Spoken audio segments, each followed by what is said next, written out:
Hi friends, எல்லோரும் எப்படி இருக்கீங்க? இன்றைக்கி நம்ம கார்டன் டிஐஒய் பார்ட் 2 வீடியோ தான் பார்க்க போகிறோம். பார்ட் 1ல் வேஸ்ட்டு 10 பாட்டில்ஸ் எல்லாம் வச்சு ஹேங்கிங்ஸ், ஒரு குட்டி க்யூட்டான மஷ்ரூம், அது மட்டும் இல்லாமல் டின்ஸில் பிளான்டர்ஸ் எல்லாமே நம்ம பார்த்துருந்தோம் இல்லையா? இன்னும் நீங்கள் பார்க்கல அப்படின்னா லிங்க் வந்து நான் கீழே கொடுக்குறேன், செக் பண்ணி பார்த்துக்கோங்க. ஃபேஸ்புக்லேயும் வீடியோஸ் அவைலபிளாக இருக்குது, நீங்கள் அங்கேயும் செக் பண்ணிக்கலாம். ஸோ இன்றைக்கி பார்ட் 2ல் என்ன பார்க்க போகிறோன்னு பார்த்தீங்கன்னா, 2 ஹேங்கிங் பிளான்டர்ஸ் மாதிரியான ஒரு டிஐஒய் தான் பார்க்க போகிறோம். ஸோ இந்த டிஐஒய் பார்த்தீங்கன்னா, நான் ஒரு சின்ன டப்பா வந்து எடுத்திருக்கேன். இந்த ஹோட்டல்ஸில் கிரேவி எல்லாம் கொடுப்பாங்க இல்லையா? அந்த மாதிரி ஒரு டப்பா தான். இதில் கீழே தண்ணி போகிறதுக்கு ட்ரைனேஜ் ஹோல்ஸ் போட்டாச்சு. அதே மாதிரி ஹேங்கிங்க்கு அந்த ஒயர் கனெக்ட் பண்ணுறதுக்கு 2 ஹோல்ஸ் போட்டாச்சு. இந்த ஒயர் பார்த்தீங்கன்னா, ஸ்டே ஒயர் அப்படின்னு சொல்லுவாங்க. இது நல்லா ஸ்ட்ராங்காக இருக்கும். நம்ம கொஞ்சம் வெயிட் கொடுத்தனாலும் தாங்குற அளவுக்கு இருக்கும். ஸோ அடுத்து வந்து பார்த்திங்கன்னா, ஐஸ்கிரீம் டப்பாவுடைய மூடி. இதையும் வந்து இந்த டிஐஒய்ல நம்ம ஆட் பண்ண போகிறோம் ஒரு அழகுக்காக. ஸோ ஃபஸ்ட்டு வந்து கெஸோ வச்சு நான் ஒரு ப்ரைமர் மாதிரி கொடுத்துக்கிறேன். ஏன்னா அது பிளாஸ்டிக் அப்படிங்கிறதுனால நம்ம கெஸோ ஒரு ப்ரைமர் மாதிரி கொடுக்கும்போது அக்ரலிக் பெயிண்ட் வந்து பார்க்குறதுக்கு ரொம்ப அழகாக இருக்கும். இல்லை உங்ககிட்ட கெஸோலாம் இல்லை அப்படின்னா நீங்கள் வந்து ஒயிட் அக்ரலிக் கலர்ஸே வந்து யூஸ் பண்ணிக்கலாம். இந்த ஐஸ்கிரீம் டப்பா மூடி இருக்கு இல்லையா, இதில் வந்து கெஸோ நான் ஆல்ரெடி கொடுத்துட்டு அதுக்கு மேலே ஒயிட் கலரில் வந்து மறுபடியும் வந்து அக்ரலிக் கலர்ஸ் கொடுத்துருக்கேன். அதுக்கு மேலே ஸ்கெட்சில் வந்து சும்மா வந்து ட்ரா பண்ணி வச்சுருக்கேன். இப்போ வந்து நம்ம கெஸோலாம் வந்து நல்லா காஞ்சிருச்சு. இங்கே வந்து நான் அக்ரலிக் கொடுக்கல, இது வந்து சாக் பெயிண்ட் அப்படின்னு சொல்லுவாங்க. இது என்கிட்ட ரொம்ப நாளாக இருந்துச்சு. சரி இதுவும் வேஸ்ட்டாக போகுதே அப்படிங்கிறதுனால ஃபஸ்ட்டு சும்மா ஒரு பேஸ் கோட்டிங் வந்து நான் ப்ரஷ்ஷில் வந்து கொடுத்துக்கிறேன். இதுக்கப்புறம் லாஸ்ட்டில் வந்து பார்த்திங்கன்னா ஸ்பாஞ்ச் வச்சு அதை எடுக்கும்போது இன்னும் டெக்ஸ்சர் பார்க்குறதுக்கு ரொம்ப அழகாக இருக்கும். ஸோ நீங்கள் இந்த மாதிரி டப்பா எடுக்கிறத விட உங்கள் வீட்டில் வந்து இந்த பழைய பிளாஸ்டிக் கப்ஸ் இதெல்லாமே வந்துட்டு கலர் சேஞ்ச் ஆகிருக்கும். அதாவது நல்லா ஸ்ட்ராங்காக இருக்கும், ஆனால் தூக்கி போடுற ரேஞ்சில் இருக்கும். ஸோ அந்த மாதிரி இருக்கிற பிளாஸ்டிக் கப்ஸ் கொஞ்சம் நல்லா பெருசாக இருக்கிறது, அந்த மாதிரி இதெல்லாம் நீங்கள் எடுத்து சூஸ் பண்ணிங்கன்னா பார்க்குறதுக்கு இன்னும் அழகாக இருக்கும். அது நல்லா ஸ்ட்ராங்காக இருக்கும்போது உங்களுக்கு வளையிறது நெளியிறது அந்த மாதிரி எதுவும் இருக்காது. உங்களுக்கு ஒரு ஐடியாக்காக தான் நான் இந்த டப்பா வந்து எடுத்திருக்கேன். இது இருக்கிறவங்க தாராளமாக இதிலேயே வந்து நீங்கள் யூஸ் பண்ணிக்கலாம். அப்படி உங்ககிட்ட அந்த மாதிரி கப்ஸ் இருக்குன்னா நீங்கள் அதை கூட ஆல்டர்னேட்டிவாக யூஸ் பண்ணி ட்ரை பண்ணி பார்க்கலாம். இந்த டப்பா ஃபுல்லாக வந்து இப்போ ஜஸ்ட் ஒரு பேஸ் கோட்டிங் வந்து முடிச்சிட்டேன். அது காயறதுக்குள்ளே நம்ம இதில் வந்து ஜஸ்ட்டு உள்ளே வந்து கலரிங் வந்து கொடுத்துக்கலாம். நான் வந்து ஒரு சிம்பிளாக வந்து சன்ஃப்ளவர் மாதிரி தான் போட்டிருக்கேன். நீங்கள் இதை விட பியூட்டிஃபுல்லாலாம் ட்ராயிங் பண்ணுவீங்க அப்படின்னா உங்கள் திறமையை தாராளமாக காமிக்கலாம். பார்க்குறதுக்கு ரொம்ப அழகாக இருக்கும். ஸோ உங்கள் வீட்டில் குழந்தைகள்லாம் இருக்காங்க அப்படின்னா இந்த கலரிங் போர்ஷன், ட்ராயிங் போர்ஷன் எல்லாத்தையுமே அவங்கக்கிட்ட தள்ளிடுங்க. அவங்களோட க்ரியேட்டிவிட்டிக்கு ஒரு தீனி போட்ட மாதிரியும் இருக்கும். அவங்க நல்லா என்ஜாயும் பண்ணுவாங்க. நீங்களும் ரிலாக்ஸ் பண்ணிக்கலாம்.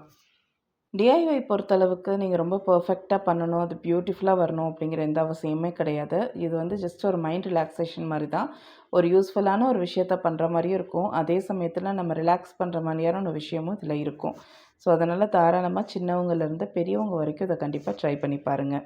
அடுத்ததாக ஃபர்ஸ்ட் கோட்டிங் காஞ்சிருச்சு. இப்போ செகண்ட் கோட்டிங் வந்து இந்த மாதிரி ஸ்பாஞ்சில் கொடுக்குறேன். இது ஒரு டிஃப்ரெண்ட்டான ஒரு டெக்ஸ்சர் வந்து கொடுக்கும். அதனால தான் இதெல்லாம் நீங்கள் பண்ணணும்னு அவசியம் இல்லை. இருந்துச்சுன்னா நீங்கள் இந்த மாதிரி கொடுத்துக்கலாம். நம்ம அடுத்ததாக வந்து எல்லாத்தையுமே வந்து ஜாயின் பண்ணிக்கலாம். ஜாயின் பண்ணுறதுக்கு இந்த மூடியில் வந்து ரொம்ப சுலபமாக நீங்கள் சேஃப்டி பின், நீடில்ஸ் இதை வச்சே வந்து ஹோல்ஸ் வந்து போட்டுக்க முடியும். ஸோ இதுக்கு சூடு பண்ணி தான் ஓட்டை போடணும் அப்படிங்கிற அவசியம்லாம் இல்லை. ஜஸ்ட்டு இந்த மாதிரி பின் பண்ணிங்கனாவே வந்துட்டு ஓட்டை வந்து விழுந்துடும். இந்த டப்பாவில் வந்து இன்னும் கொஞ்சம் கலர்ஃபுல் ஆக்கிறதுக்கு அங்கங்கே வந்து பூக்கள்லாம் வந்து கொடுத்தாச்சு. இப்போ ஃபைனலாக வந்து எல்லாமே நம்ம பெயிண்ட் பண்ணிட்டோம். இதுக்கப்புறமா வந்து எல்லாத்தையுமே ஒன்றா வந்து ஜாயின் பண்ணிக்கலாம். ஃபஸ்ட்டு இந்த ஸ்டே ஒயர் வந்து கனெக்ட் பண்ணிவிட்டு அதுக்கப்புறமா வந்து மேலே அந்த மூடி எல்லாத்தையுமே கனெக்ட் பண்ணிக்கலாம். இதுக்கு நடுவில் வந்து நான் கொஞ்சம் பீட்ஸ் எல்லாம் யூஸ் பண்ணியிருக்கேன். இந்த பீட்ஸ் எல்லாம் பார்த்திங்கன்னா கடையில் வாங்கினது செஞ்சது கிடையாது. இப்போ நம்ம குழந்தைங்க பாசி இதெல்லாம் இருக்கு இல்லையா, அதெல்லாம் அந்த போக நான் வந்து ஃபுல்லாக வந்து சேர்த்து வச்சுருப்பேன். அப்புறம் நம்ம வீட்டுக்கு வாங்குகிற டெக்கர் ஐட்டம்ஸில் ஏதாவது இந்த மாதிரி பீட்ஸ் வந்து பழசாயிருச்சு இல்லைனா அந்துருச்சு அப்படின்னா அதையும் நான் வந்து எப்போவுமே சேர்த்து வச்சுருப்பேன். இந்த மாதிரி வருஷக்கணக்கில் சேர்த்து வைக்கிறது தான் வந்து இப்போ யூஸ் பண்ணிகிட்ருக்கேன். உங்கள் வீட்டில் இருந்துச்சுன்னா நீங்கள் யூஸ் பண்ணிக்கோங்க, இல்லைனா இது வந்து ஆப்ஷனல், இதை வந்து விட்டுருங்க. இதை செஞ்சுட்டே என்னால் வீடியோ எடுக்க முடியல. ஸோ ஃபைனலாக இந்த மாதிரி தான் வந்து கட்டியிருக்கேன். பார்த்தீங்கன்னா உங்களுக்கு தெரியும். இதில் மண் போட்டுட்டு இப்போதைக்கு பென்னி ஒர்க் தான் வச்சுருக்கேன். ஃபைனல் லுக் பார்க்குறதுக்கு இப்படி தான் இருக்குது.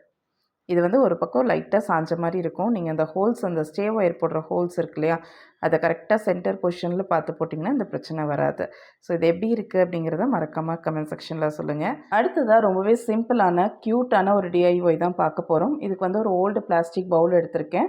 இதில் கொஞ்சம் கரை இருக்கிறதுனால இதை நம்ம கிச்சனுக்கு இதெல்லாம் யூஸ் பண்ண முடியாது. ஸோ தூக்கி தான் போடணும். பட் ஆனால் ரொம்ப ஸ்ட்ராங்காக இருந்தது. இதில் ட்ரைனேஜ் ஹோல்ஸ் மட்டும் போட்டுட்டு நீங்கள் அப்படியே கூட பிளான்டரை யூஸ் பண்ணலாம். நான் இன்னும் கொஞ்சம் அழகாக பண்ணலாம் அப்படின்னு சொல்லிட்டு அந்த ஸ்டே ஒயர் இருக்கு இல்லையா, அதில் ஹேங்கிங் மாதிரி கொடுத்து ஒரு ஹேங்கிங் பிளான்டர் மாதிரி பண்ணலான்னு பிளான் பண்ணேன். அண்ட் வெளியில் வந்து அக்ரலிக் கலர் வந்து கொஞ்சம் பெயிண்ட் பண்ணிக்கலாம்னு சொல்லி அதுவும் பண்ணிகிட்ருக்கேன். இதுக்கு மேலே நீங்கள் வார்னிஷ் கொடுக்கறதுனாலும் கொடுத்துக்கலாம். இந்த அக்ரலிக் பெயிண்ட், ஸ்டே ஒயர் இது எல்லாமே ஆப்ஷனல் தான். நீங்கள் வெறும் நான் சொன்ன மாதிரி பவுலில் ஓட்டை போட்டு கூட பிளான்டராக யூஸ் பண்ணிக்கலாம். ஸோ இதனுடைய அவுட்புட் எப்படி இருக்குது அப்படிங்கிறத நான் ஃபோட்டோஸ் வந்து வீடியோஸ் வந்து அட்டாச் பண்ணுறேன். உங்களுக்கு இந்த வீடியோ பிடிச்சிருக்குன்னா லைக் பண்ணுங்கள், ஷேர் பண்ணுங்கள், கமெண்ட் பண்ணுங்கள். மறக்காமல் கார்டனிங் பிடிக்கும்னா நம்ம சேனலை சப்ஸ்கிரைப் பண்ணிக்கோங்க. இந்த மாதிரி புது புது டிஐஒய் ஐடியாஸ், புது புது செடிகளை பற்றி தெரிஞ்சுக்கணும் அப்படின்னு நினச்சிங்கன்னா இன்ஸ்டாகிராம், ஃபேஸ்புக் அண்ட் யூடியூப் இந்த மூணுலேயும் நம்ம சேனலை மறக்காமல் ஃபாலோ பண்ணிக்கோங்க.